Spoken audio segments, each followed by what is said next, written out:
Anyway, just a couple of slides I didn't present in the last presentation, so help me out so we can move faster.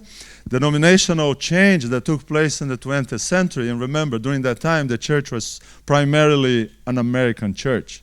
We had mission field all over the world. The church was starting the last 30 or 20, 30 years in different countries, but predominant, it was an American church in the beginning.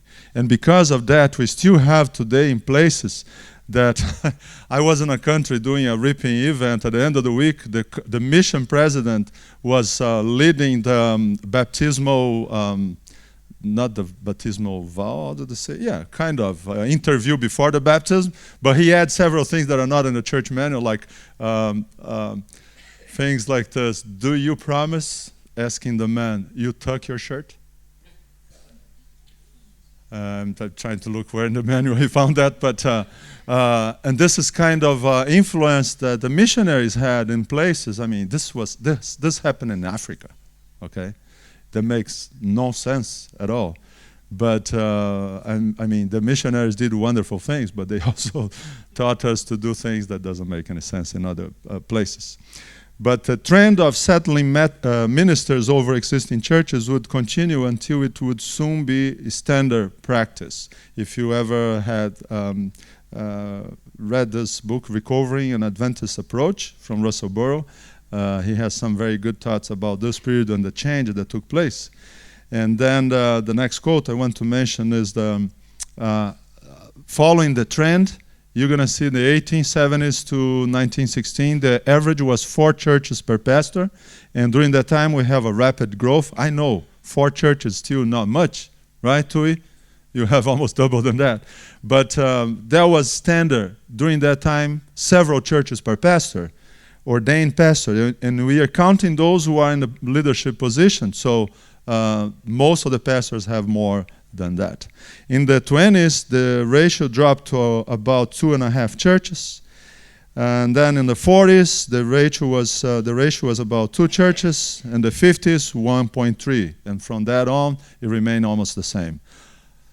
Praise the Lord. Some financial crisis had come, not because we are trying to follow the biblical model, but in North America and many other places around the world, because we don't have enough resources to put pastors for every 1.3 churches.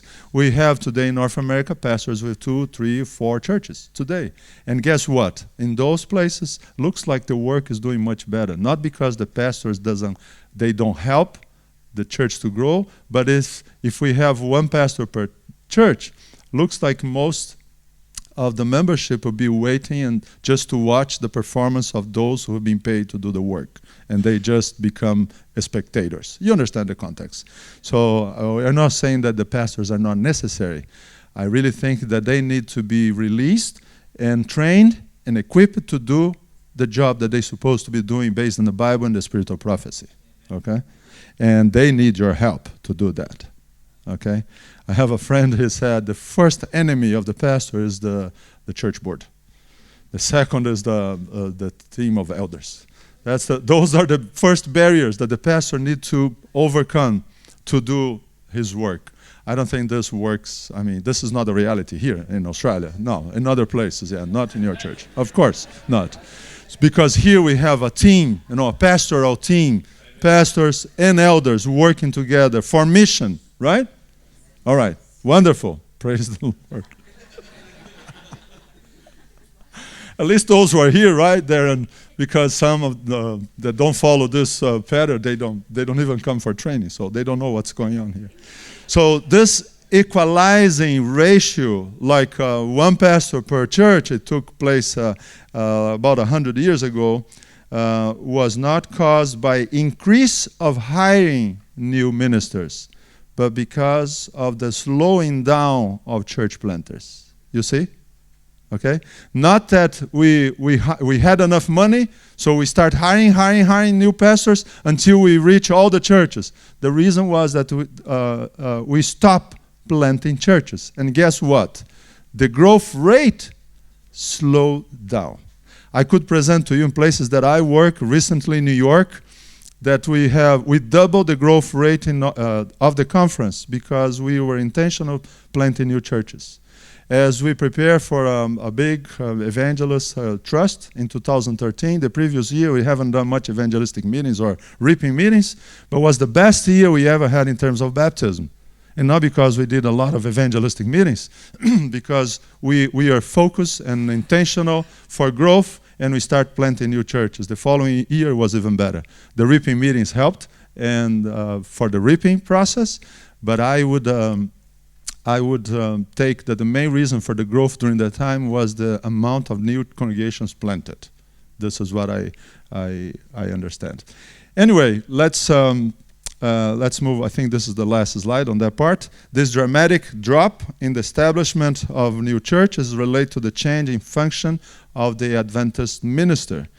Instead of being evangelists and church planters, they became settled pastors, like chaplains or pastors of the congregation, taking the place that's supposed to be the work that's supposed to be done by the elders, as we saw it before.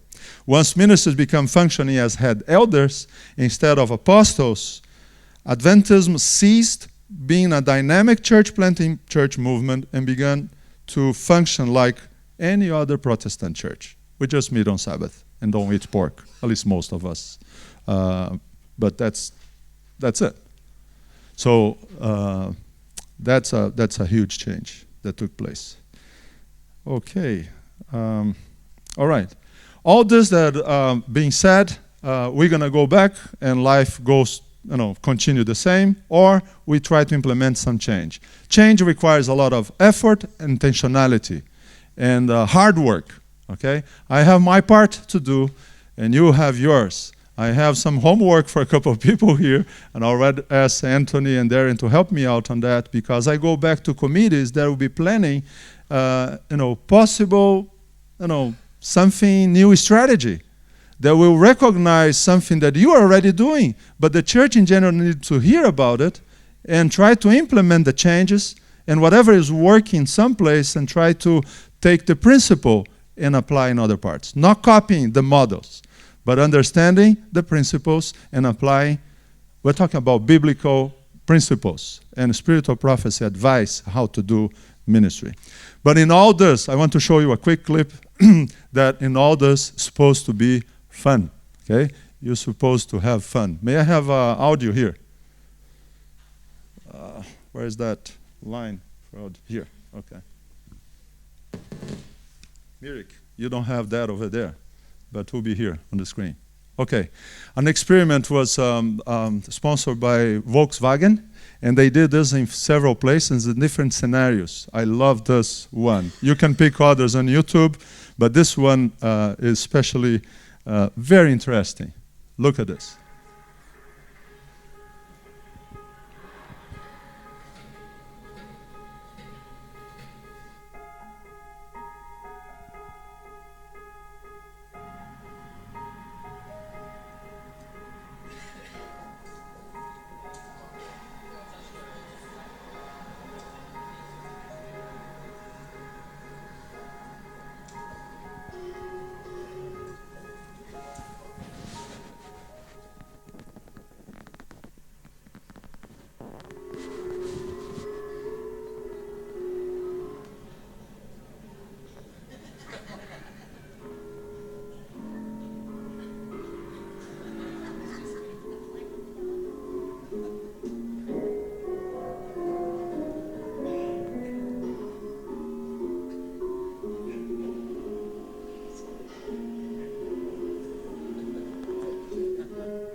You see many other experiments. I mean, they have like on the park a trash can that they say is the deepest trash can in the world. You throw something inside and says, and it sounds like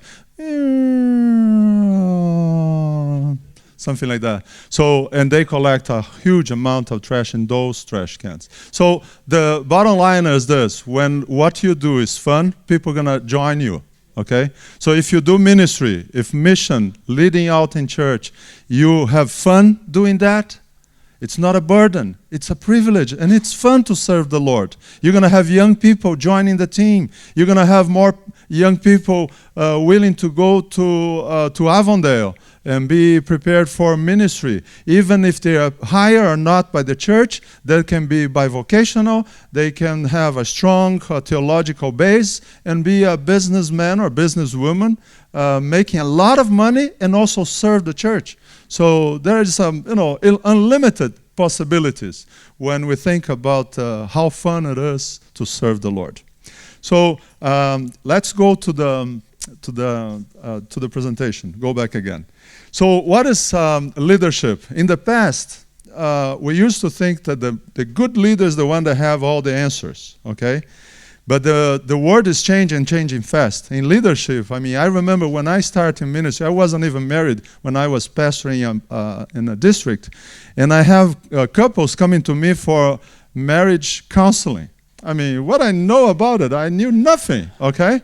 And then we were married and we didn't have kids. And I have parents coming to me ask for advice. I mean, what did I know about raising kids? Nothing. My wife says, today you would be a good father. After 30 years. It's like the story of an Arabian prince. There was a wise man, and he was single. He didn't have any children. But he said, I have 6 golden rules to raise children. And then he got married, have kids, 6 kids. And then he was asked about the rules and said, now I have 6 kids and no rules. So it looks like sometime in your life you are mature enough to do things that now you don't have to do anymore. But in that time, I remember 30-something years ago, at least in my country, the members look at the pastor and saying, the pastor knows everything. He was the marriage counselor. He was the building contractor, inspector. He was leading out in everything. His authority in theology and doctrinal Bible study and everything. And I knew nothing. I was totally inexperienced. But that idea changed. And today's word, I mean, you preach and you use a Hebrew or Greek word, and there are some kids in the congregation check on their phones to see if you're right. Okay? And they may correct you when you go out to greet them. So that's the reality. Not even in theology. The pastors are not authority, not even in theology anymore. So being a leader today is totally different. It's not asking or being able to answer all the questions. It's the ability to ask the right question. Okay? Peter Drucker once said, the leader of the past was a person who knew how to tell. The leader of the future will be a person who knows how to ask. You see the trend, right? Asking the right question. There is even a book about this, and I love it. The kind of questions that the author presents, Regis McNeil. See, we hear a lot of times people asking, how do we grow this church? That's a wrong question. The right question should be what? Let's read it together. How do we serve this community? We exist for those who are not here yet. So it's not a matter of asking how we can make this church grow. It's how can we serve the community. You understand the difference? Question number 2. A lot of times we hear, how we develop ministers for the church. Wrong question again. What is the right question? How we develop missionaries to the world. That's the question to be asked. 3rd question. How we develop church members. Wrong again. What is the right question? How we develop followers of Jesus. Our goal is to make disciples, not to make Adventists. Okay? Don't misunderstand. Jesus was pretty clear. Go and make disciples. Number 4. What's the 4th question? How do we plan for the future we see? Wrong question. The right one is, How do we plan? For the future God sees. It's not about me. It's not about my preference. The church is way bigger than me. God's mission is way bigger than the church. Next question.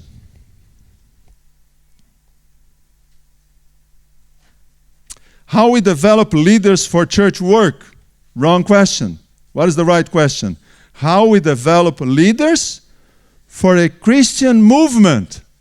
We're not here to stay, for the next 1,000 years, taking care of the church. By the way, I'm not planning to stay here during the 1,000 years, right? If you want to stay, it's about you. But I don't think we're going to have a good company during that time. So we are here to get the job done and finish the work. We have a mission to do. So have this in mind. So the next thing I want to tell you is challenge you about this. I just heard not too long ago, we are together in a church planting conference. They challenge us to become church in the level 5. What is a church level 5? See, there are some churches, not here in Australia, but other places that, number one, they are losing members. They are subtracting. They are in decline. Number two are those churches that are not losing members, but they are not growing either. So they are plateauing. Church number 3, they are adding a few new members. Sometimes an immigrant coming from another country, already Adventist, but they are coming. So the church is growing a little bit, adding new members. Level number 4 is reproducing. They are going out, having some outreach, effective outreach programs, and they are reproducing and adding new members constantly. But the church number 5 is the church that is multiplying. That's the best level we need to look for. That's the principle of the New Testament, of multiplication. That's the goal that the Lord has for us. This is the church level 5. What should be taken in consideration for that?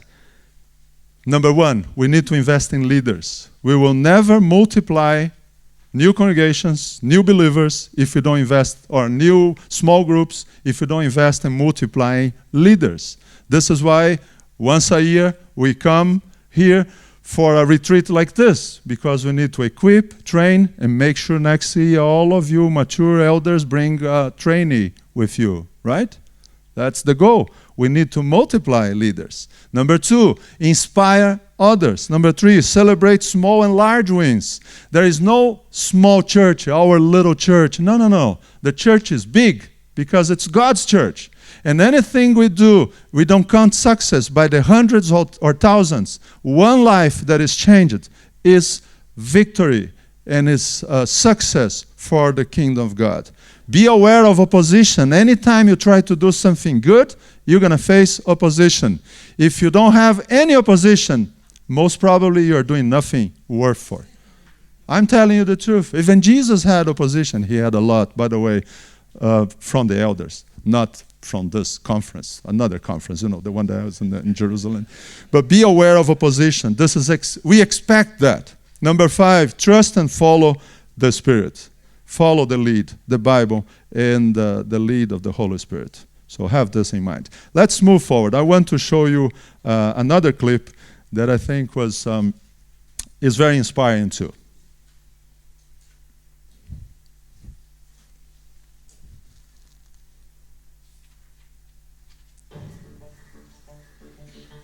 And Ronald, help me out to translate.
What it says? If you move, if you help move, it enables the country to move forward. So if you help move in your personal aspect, I mean, there you saw that there was a traffic block, and the people in the car waited for the others to do something, or yes. The song actually means that tum chalo to Hindustan chale means tum chalo, meaning if you move forward, each of you, it helps the nation move forward together. Wow. Beautiful, isn't it? That's a beautiful message. I mean, I didn't understand the words at all, but you see the movie and feel the spirit, right? And sometimes it takes a child, an unexperienced person, to start doing something that doesn't make any sense. But then when everybody does, his own part, as a teamwork, we can do unbelievable things. It is amazing. I was working with a small group of young people in Orlando, Florida, during the time I worked there. And they have a small group, about 12 to 15 young people. And they have one or two small groups going on, but they didn't meet just to study the Bible. They want to do something meaningful to the community. So they select an area in Orlando that was very rough. I mean, it was so bad that to give them training, we invite a police officer to help them, to train these young people to reach out to the community. Of course, the police officer was also an elder of the church, but gave them some good tips how to connect with the community and be safe at the same time. So one of the places they work is this condominium apartment that used to be a hotel and was transformed into a low-income condominium, and was full of trash and everything. They clean up around, they prepare and they made a garden there. They visit the families around. They prepare back to school party, giving away backpacks with school supplies. And they have one day that they just bring the kids together to play, to have fun. Another day they invite them to a Bible study, and guess what? They would come because they were their friends. And one day they knock on all the doors, making a survey and ask about, if we start a new church, would you come? And guess what they say? If you are starting the church, we will go. Okay? They had a ministry in one of the facilities, Florida Living. Is that the name of the retirement facility there? And because they went there so many times ministering to the residents, senior residents there, the facility offered them a gift. They said, what do you need? And they said, well, we need a place to meet and organize ourselves, and once in a while have worship together also, invite our friends. So they gave them the amount of money enough to pay for 3 years of leasing of one office space or business space in a strip mall. And I visit them. I go there once a year to visit them. They meet at 2 o'clock, so they actually planted a church there. The church meets at 2 in the afternoon. Is that all right if we have worship at 2 in the afternoon? Over here, it's allowed. Okay. So, and I visit them, and last time I went there, we had about 50 young people. And every time I go, they introduce me someone new there. I see some of the first fruits of their work. People that live in the streets, young people that had health problems or drug problems, people that were trying to kill themselves. They are there in the church giving their testimonies. And every time I go, I see someone new attending there. People that wouldn't fit in a regular church. They wouldn't feel comfortable going to one of the established churches in the area. By the way, it's pretty close to the one that you mentioned, 4,000 members, that your grandpa was involved when they established Forest City. It's the same street in 436. But it's a different kind of church for a different kind of people. You understand what I'm saying? And we need to have those options, because today people go to the supermarket to buy, how do you call, wheat bits? Bits? Yeah, okay. They even serve at the airplane. And you go and see in the aisle, you have plenty of options. Like we go here for breakfast, and you have like 10 different options. People don't like just one kind of thing. Not even for cereal. For church, the same thing. We need to have options, different times, different styles. Anything we can do to praise the Lord and to attract people to study the Word of God. We are talking about methods, not about the content of the message. I guess you understand what I'm saying, right? So there are two dangers in the Adventist church. The first danger is to think that we need to change the message, so the message will be well received by the public. So we make it easy, we water down, we make it easy for and we don't present parts of the message that are not popular. That's one danger. You can't do that. If you do that, we lose our identity, because our identity is related to the message we have for this time.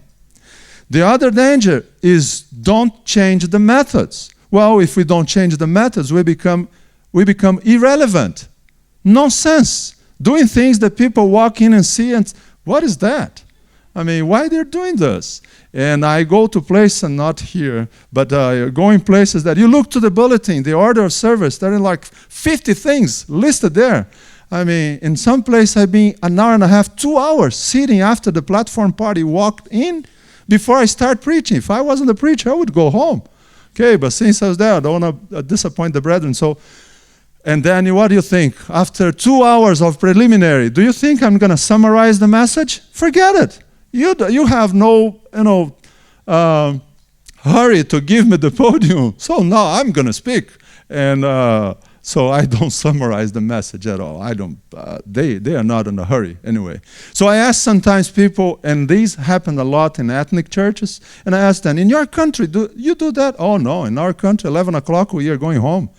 But here, they start. I mean, and you stand to speak, and you can say good afternoon, because it's afternoon already. And they start at 9:30 or 10. So it's a long service, boring. If someone new come to attend the church, they will be bored to death and never come back.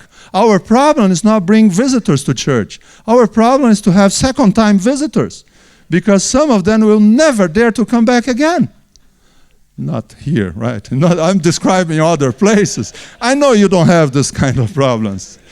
We are in the business of human. Howard Schultz, he's the, I don't know if he still is, but he used to be the CEO of Starbucks. They started in the northwest of the United States and went all over the world. They have 20,000 or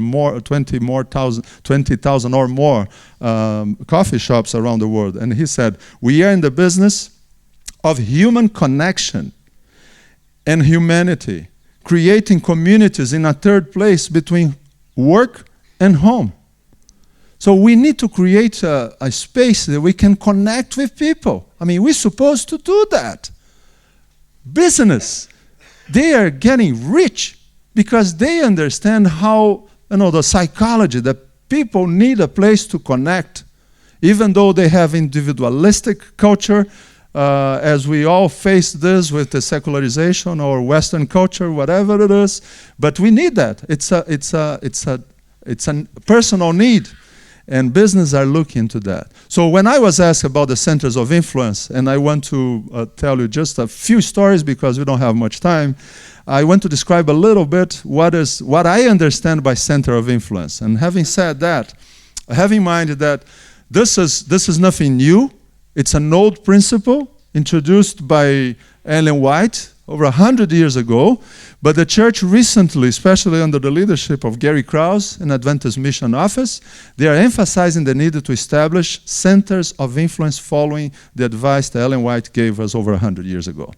And there are funds from the General Conference and the Vision to utilize on the local level establishing centers of influence. I'm not going to give you the details on this, but Daryl and someone else at the conference will be able to assist you if you decide to do something like this or establish something new. So let me describe you what is this. Centers of influence need to be established in urban areas to develop a variety of activities. This is what Sister White said in Evangelist page 129. Workers with clear minds are needed to devise methods for reaching the people.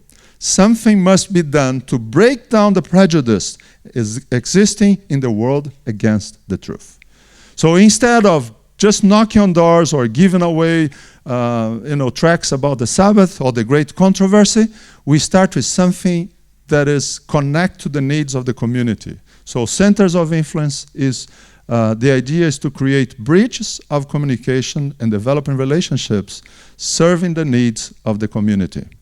So I want to show you a video, like a 4-minute video. It's part of a whole presentation, giving some examples of centers of influence in Asia. You're going to see some very creative ways of doing this, and you're going to see some examples. Have little interest in spiritual life. Despite these challenges, centers of influence are playing a major role in reaching out and showing the love of Christ to people who live in cities.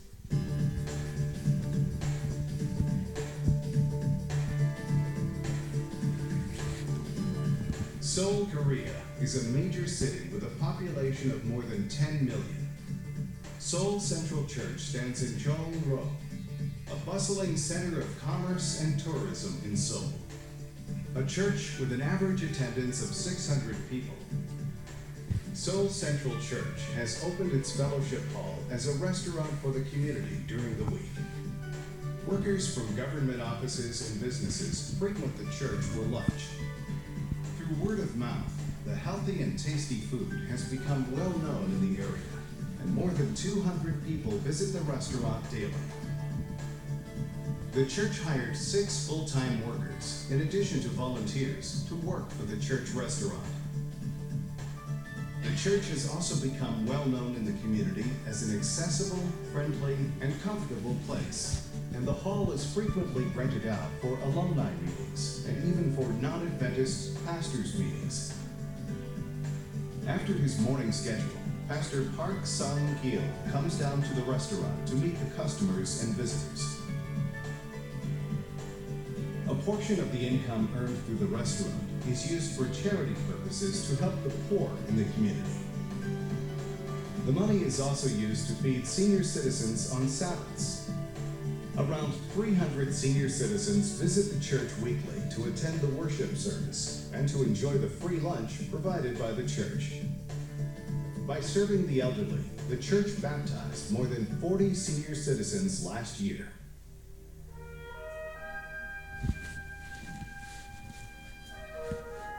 In Mongolia, there was not a single Adventist in 1990. In 1991 and 1992, 3 young Adventist missionaries from the United States went to Mongolia to establish Adventist work. And today, a little more than 20 years later, there are almost 2,000 Adventists in Mongolia. An English institute was started to reach the younger generation of Mongolians. Last year, 32 people accepted Jesus through the English Institute. With the population of countries in Northeast Asia aging, there has been a large inflow of younger manpower from abroad.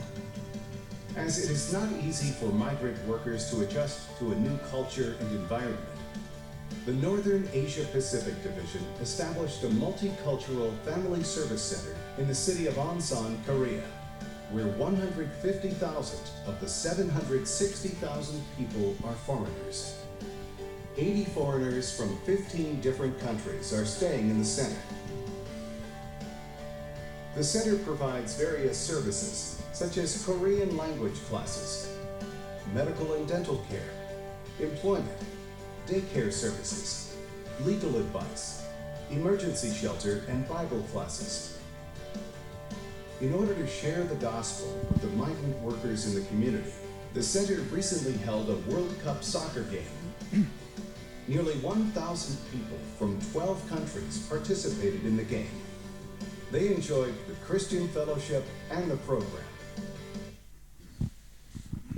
Okay, there are a few more examples, but I want to move on to the next part. Just some examples, as you saw, some of them are very well structured and has to be, needs to be organized or sponsored by a large church or by the conference office or the division office directly, like this last one, which is a It's a big investment, the immigrant center.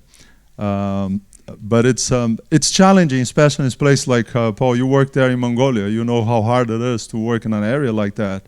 So there are places that you cannot just plant a church, or there are places that you can, but nobody will come. So for both reasons, we can start ministries. By the way, we should start ministries before we start a service. Is that what I learned?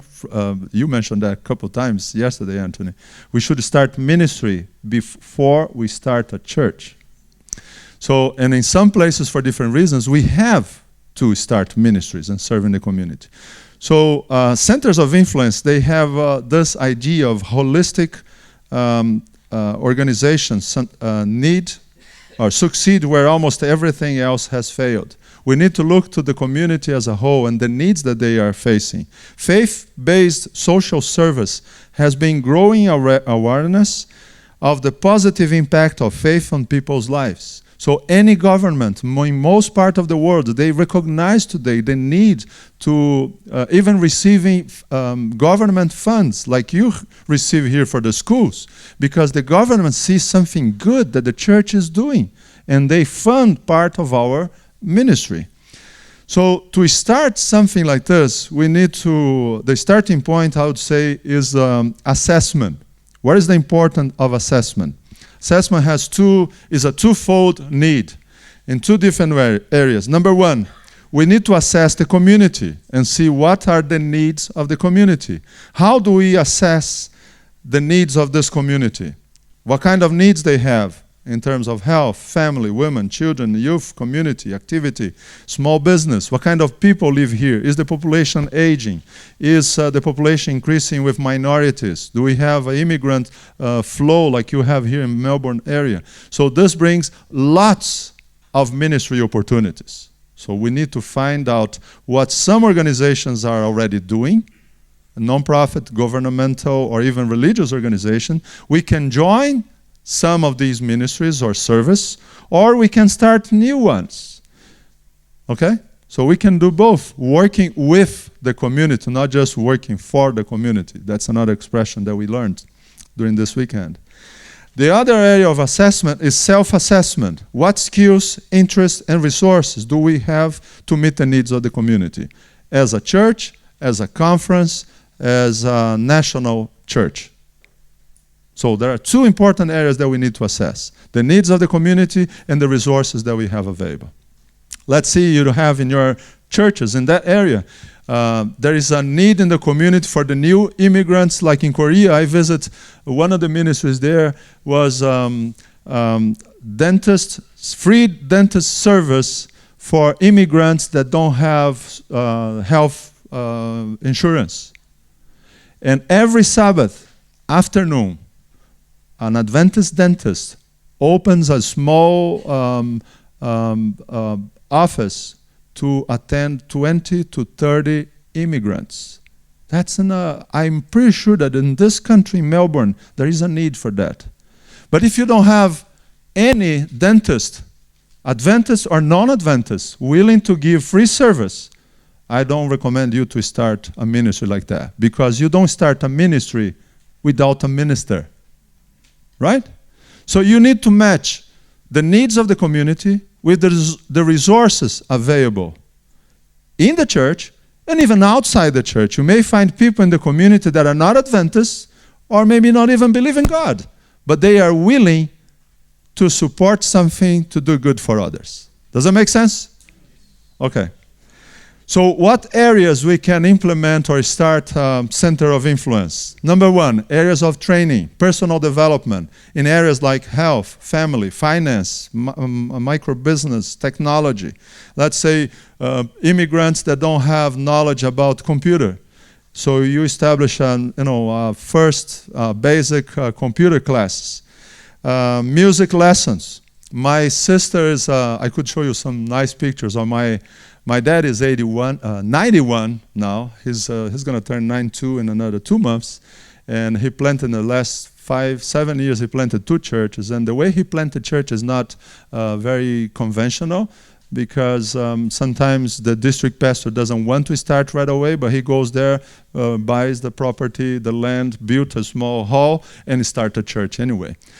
He's not a preacher, but he knows how to make some money, and do business. So he can build a small hall and start the ministry. My sister knows how to play piano. So she teaches kids in the community. And recently, last year, I was there just a few months after they start this new church, just a few blocks away from our home there. And I baptized 5 teenagers. They are all attending my sister's piano class. I mean, she teaches any instrument. She doesn't play anything, but she teaches everything.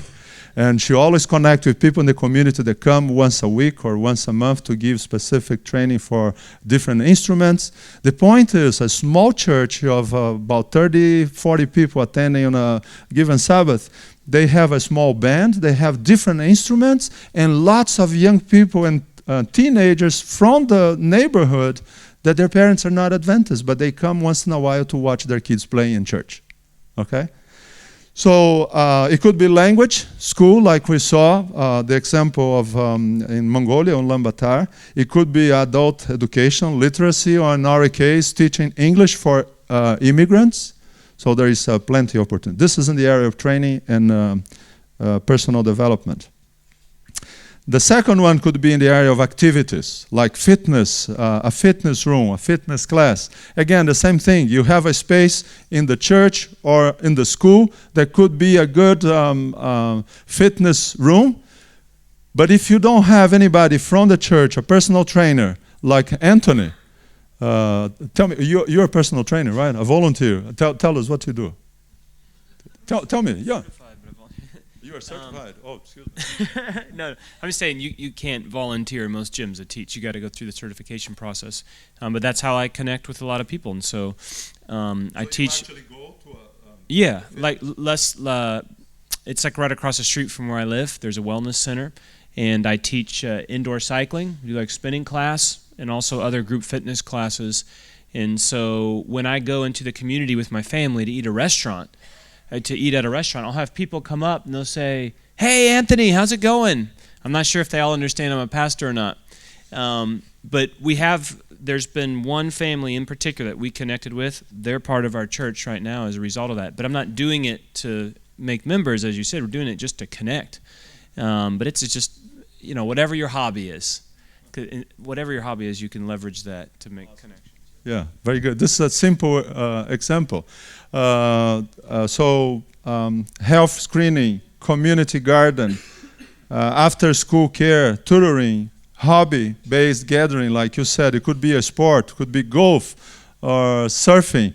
But say you don't start a surfing group in the middle of the country, right? You have to start where you have waves and close to the ocean. So you need to see the resources available and what kind of volunteers are available also to start whatever ministry you want. But the idea is to develop activities that will create bridges and develop relationships with the community. And from those relationships, who knows, God's going to lead the way. And one day a crisis comes, a need comes, and they're going to come and ask for support, a spiritual support, or even ask a theological question, a more deeper and religious topic will come. Number 3. Let me give you an example. A good friend of mine, his name is Mansour. He's called like the great Grandmaster Master Mansour. He has a Brazilian Jiu-Jitsu academy. It's in Long Island. He is one among the 7 top leaders in that sport in the world. He has books written about that, and he started in his academy, in his shop. He started a small church. That church grew up and was organized 2 years later. This picture was taken a couple of years ago. So this is an example how a business or a physical training shop or business can become a church. We have in Bryan Park in Manhattan. We have a property in front of one of the most visited places in Manhattan. We have a center for counseling, and we have once a month, or at least every other month, we have 2 or 3 day workshop during lunchtime. Free lunch is offered for those who register and work in the city, so they come, they take the lunch break and come to attend a workshop, and they have free lunch there.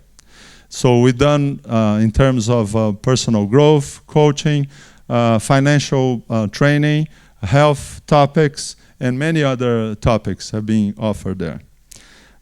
This is a short clip about the activities on that place. And you can see in Manhattan.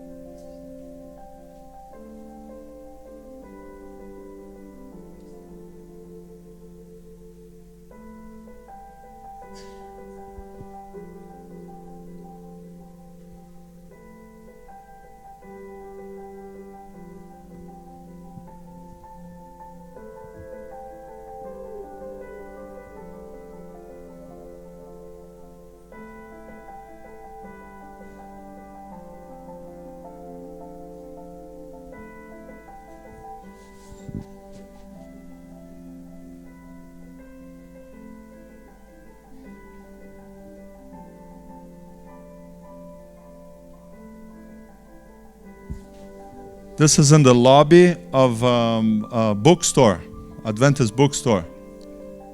So you can see the bookstore in the back, and we clean up the lobby in the front and set up for a small meeting room, and we serve lunch there.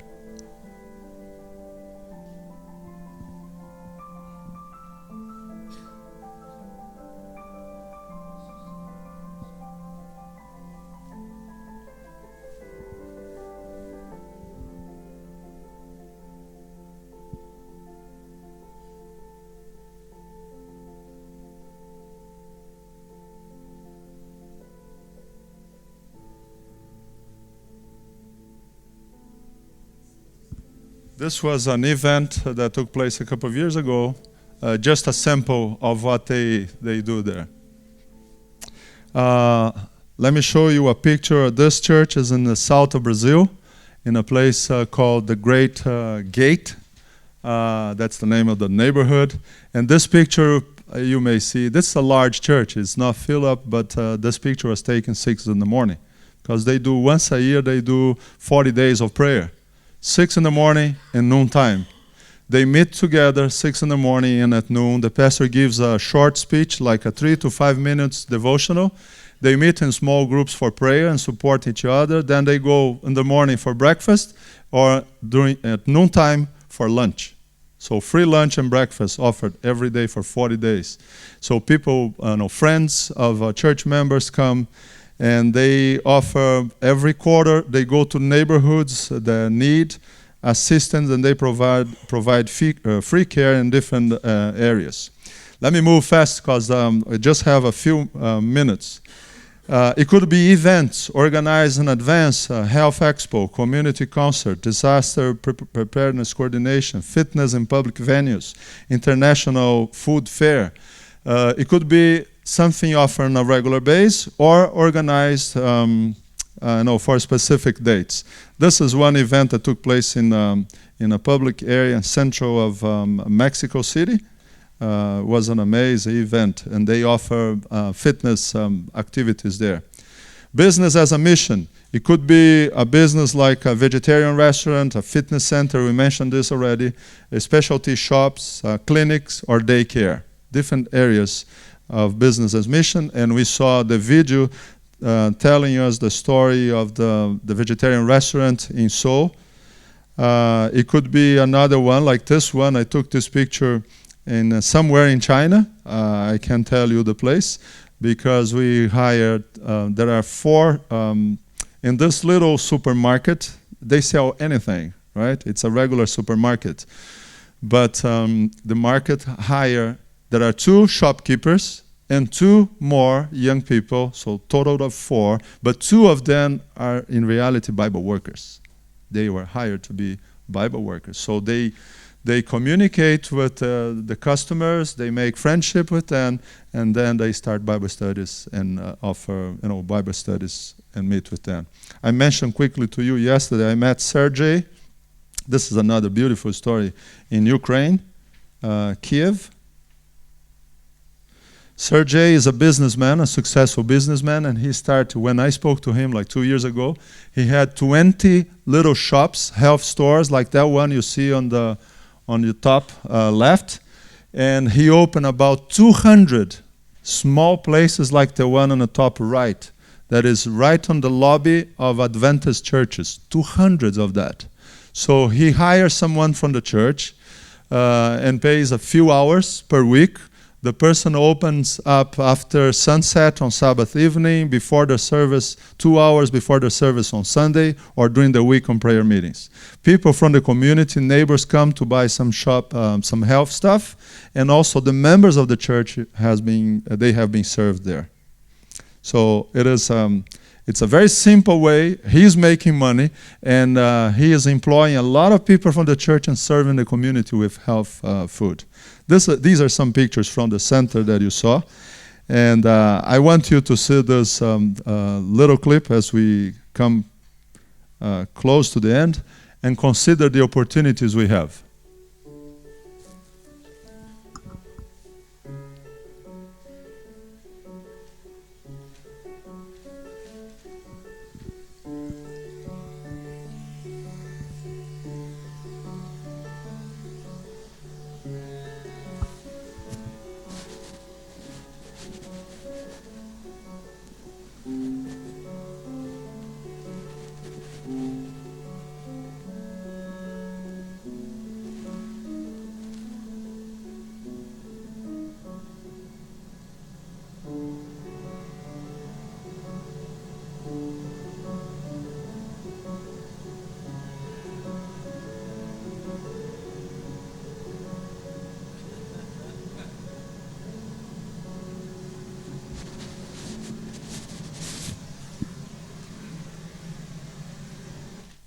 So what are you going to do?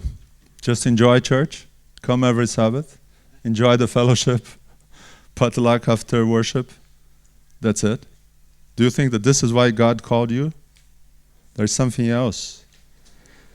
Okay, Ellen White says that we were saved for a purpose. Okay?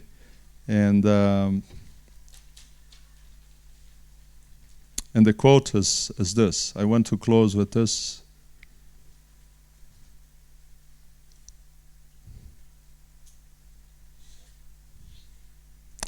There is no limit to the usefulness of the one who, putting self aside, makes room for the working of the Holy Spirit upon his heart and lives a life wholly consecrated to God.